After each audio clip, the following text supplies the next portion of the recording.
Everyone, it's Trace Face. Thanks for joining me. Decided to go live tonight and talk to you guys about a subject that I've been wanting to talk about for a long time now. And that subject is witchcraft and what the definition of witchcraft truly is and what that actually means in the world that we live in now and this world of narcissism that we're literally seeing all around us. So I hope that you join me and let me know your thinking on this topic. A lot of people think that the definition of witchcraft, okay, is going around and you know, like the movie The Craft and doing all these crazy things and trying to manipulate uh, uh trying to be God. Well, in a sense it is. In a sense it is that, but witchcraft, in all actuality, witchcraft means stubbornness. Witchcraft is pride at its absolute fullest, and uh, it is this rebellion. It is. I took some notes here. It's idolatry. It's the superficial world that we're seeing right now. Come on over here into this world, okay, and live in this world. Um, Satan's first temptation to Eve, Satan's first temptation, you can be like God, you know. And so witchcraft is really at the heart of a lot of what these narcissists are doing to us. In essentially, they are trying to get us to come over and live in their world, and they will do anything in their power to get you to do it, to get you over there, okay? It's that stubbornness to the point where you are never. I'm sorry that I lost my stand, and I know I've been doing my videos kind of half, with holding it, but it is it's very dangerous, this mentality that they have, and that they are trying to get us to be in, and that they are trying to get us to live in this this delusional world that they're living in. So they're trying to get us over there to their world, and they will do anything in their power to do so. So a lot of them don't realize that they are using witchcraft on a daily basis to trying to get their way and to trying to get us to think like them, to be like them, and you know uh, it is a spell that's happening to us, you guys. It is this brainwashing techniques that they're doing, and they are getting us they're getting our bodies to react a certain way, our minds to react a certain way, and that is why it is really witchcraft that is happening here, okay? That is my beliefs. It is this spiritual happening that is going on over us like this cloud, and it's very serious, okay? So now, as you are under this spell with the narcissist, now I have a video out there called "The Detrimental Effects of Narcissistic Abuse" that you can check out. But I did have a comment from someone asking me to start talking more about what is going to happen to you when you are dealing with narcissistic people in your life. So let's revisit this. About a year ago, I did this video. So let's start to revisit what's going to happen here. And also, yes, I just saw your comment. And how are we going to reverse this? How do we do this? How do we get out of these symptoms that are happening to us? How do we recognize that this is narcissistic abuse, and how do we get out of it? So the first things first, I always talk about, it's you're going to notice that you're going to be exhausted at a level that you've never been exhausted before in your life. You are going to be uh it's an indescribable fatigue that is going on with you, and it's like you're lucky. I said this in one of my videos before. You're lucky if you can get up go to work and come home and eat and hopefully get some sleep. A lot of us are getting up at 3 o'clock in the morning on the dot, 3:30 in the morning on the dot, 4 o'clock. These are all spiritual. That's a spiritual sign that something's going on here. If you look into what that means that you're under some type of spiritual attack. And call me crazy, but I know this to be true. On the other hand, you might be sleeping too much. All right. If you're actually going to sleep and you're getting up at these wacky hours, or maybe when you do finally get to sleep, but you can't get up. It's like you're just exhausted when the morning comes. The next one is this adrenal fatigue. It kind of goes along, and it's kind of in the same line of that. It's the same type of, you don't understand. You're going to medically be going to your doctor, having tests run on you, blood tests. You're going to think you have Lyme disease. You're going to think that you have MS or something's going on with you. You're going to get all kinds of symptoms you've never had before in your life. All right. This is another huge one. Memory loss, retention issues. My God, I've never had so many sticky notes before in my entire life until I started, especially dating narcissistic people. I was more disorganized than I'd ever been before, and I felt like I couldn't remember things. I still struggle with this, you guys. I still struggle with memory issues. It's pretty serious. And there's a video from Narc Survivor talking about the brain damage that these people cause. It's been proven now. Narcissistic abuse causes brain damage. This is absolutely 100% true. This is science, and these are facts, guys. Isolation. My God, you're going to isolate yourself, number one, because you don't want your friends and family to know what's really going on with you. You don't want to talk about it. And when you do talk about it, you feel foolish. You feel at a loss of control with yourself. You don't feel yourself. And so you start isolating yourself from people. All right? You start isolating. And that the next thing that comes with that isolation, when you don't want to tell your family and friends, it's called humiliation, embarrassment. Humiliation and embarrassment. When you know that you're a narcissist, you've caught them cheating on you, you're embarrassed to go out in public. You don't even want to be seen. You're afraid that people know. It's constant post-traumatic stress going on. You walk into a place and you're wondering, you want to just scream out, "Hey, any of you in here screw my husband too?" I mean, that's the sheer embarrassment and humiliation that you feel, which is right along the line with that isolation. Now what comes with the humiliation comes the anxiety.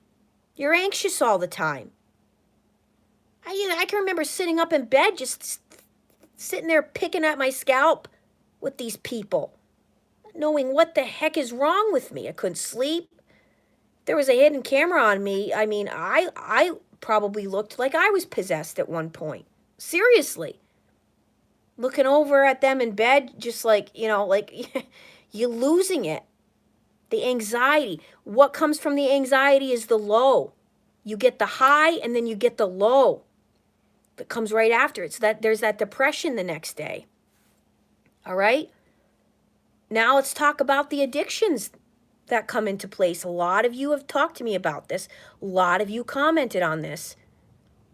Some of you had been not drinking for years, and you picked up the bottle again when you started up with these people back again in your life. You have this urge to do very self-destructive things, and a lot of it is self-medicating. You're self-medicating so that you don't have to feel the pain and the suffering, the hurt. You do anything not to feel that for just a few hours of the day. And what is that alcohol doing? It's repeating that whole cycle over again with the anxiety, the depression. Alcohol stays in your system for 48 hours a lot of time. And so it's affecting your brain. It's affecting your thoughts. It's affecting your decision making. Right? Well, then, as I talked about the insomnia, oversleeping, sleepless nights, the drinking also will ruin your sleeping patterns. We all know this. It ruins your sleeping patterns. So it's all part of this. It's all part of this witchcraft. Okay. Here we go again with this inability to do the things you once loved to do. My God, you're going to be sitting there. Why don't I want to go to band practice tonight? Why don't I want to go to the gym and lift weights? Why don't I want to go for a 6-mile run? I used to love to do this. What is going on? What is wrong with me? Why am I turning into a fat and lazy individual? I mean, this is the stuff I used to say to myself. And it's like, as much as you want to do it, everything in your courses, you have to. You need to get your serotonin up. You need to do these things. You need to be taking care of yourself. It's like you have this blockage that is indescribable that you can't. You don't know why, but you can't do it. That comes with a lot of you with the weight gain. And a lot of people experience the weight gain, and a lot of people experience just the opposite, the weight loss.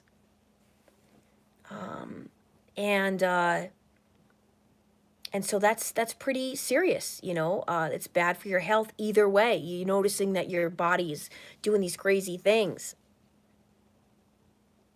Aging skin. Aging skin, my God.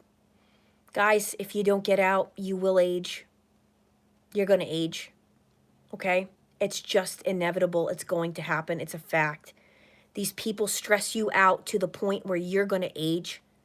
And you're going to look back at pictures of yourself and be like, what the hell happened? What the hell happened?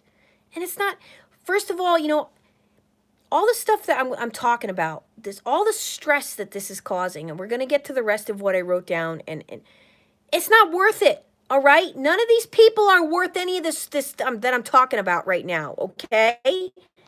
You gotta start thinking this way. Like, this is not good. This whole list is really bad. And I know you guys know what it is I'm saying. This is the truth. All of this. All right? Aging skin. You're going to wear those lines of hatred and suffering and pain and abandonment and neglect on your face. You're going to start to wear those lines of disappointment on your face. Because you don't even realize all day long you're sitting in your car, you're at work, you're making those faces. Your muscles in your face are doing certain things that are all negative. It's all negative. A lot of people experience spiritual blockage during the time that they are with the narcissists, or the narcissists in their family or their friends are really in their life and getting to them. They have this inability to pray. Or on the opposite end of the spectrum, I've heard a lot of people say, I've never become a spiritual person until this happened to me. And all of a sudden, I'm looking into this stuff, and I know God. I know God from what happened here. I know Satan from what happened here. This is real. So a lot of people actually will become spiritual during an experience like this. But then those of us that might have already been spiritual people find that we have this really strange inability to even open our Bibles to read.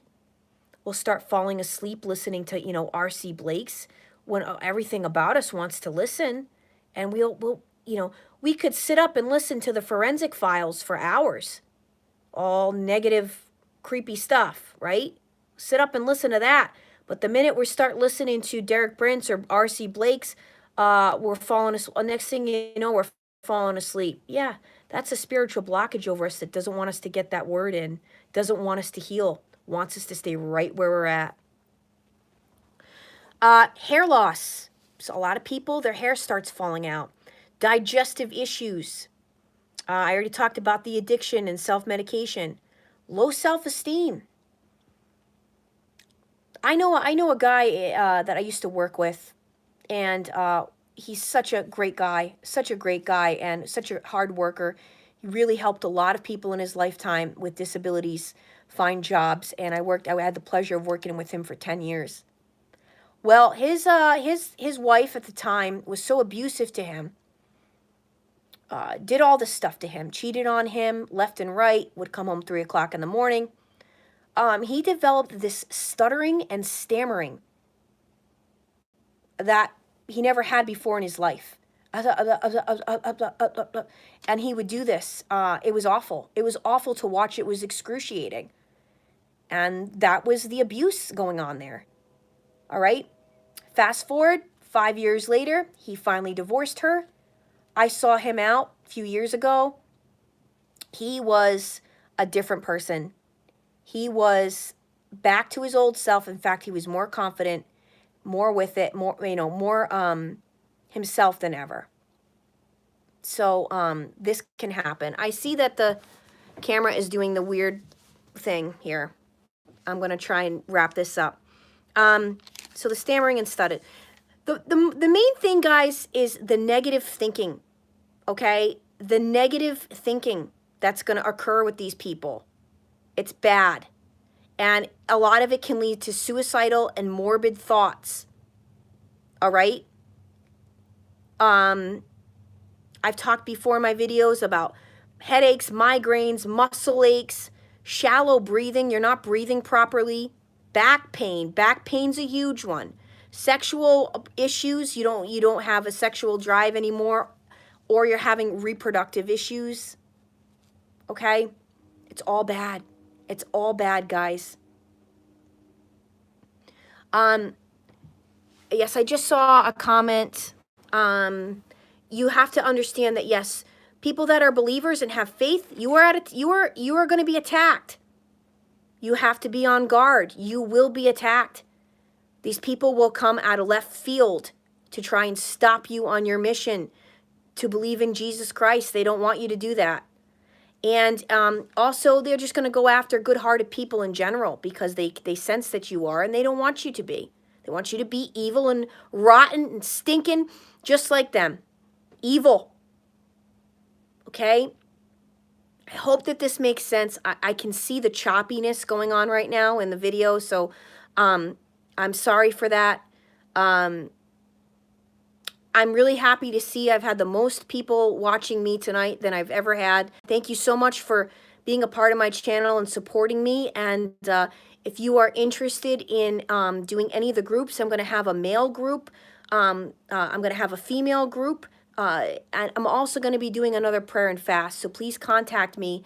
Along with that, I'm getting booked up with coaching, and I would like to have my days full of it. And I'm getting there. So let me know if you are looking to do one-to-one coaching with me. You can email me at tracefaceit@gmail.com. Thanks again, everyone. Love you all. I'm Trace Face. It's time we all face the truth together.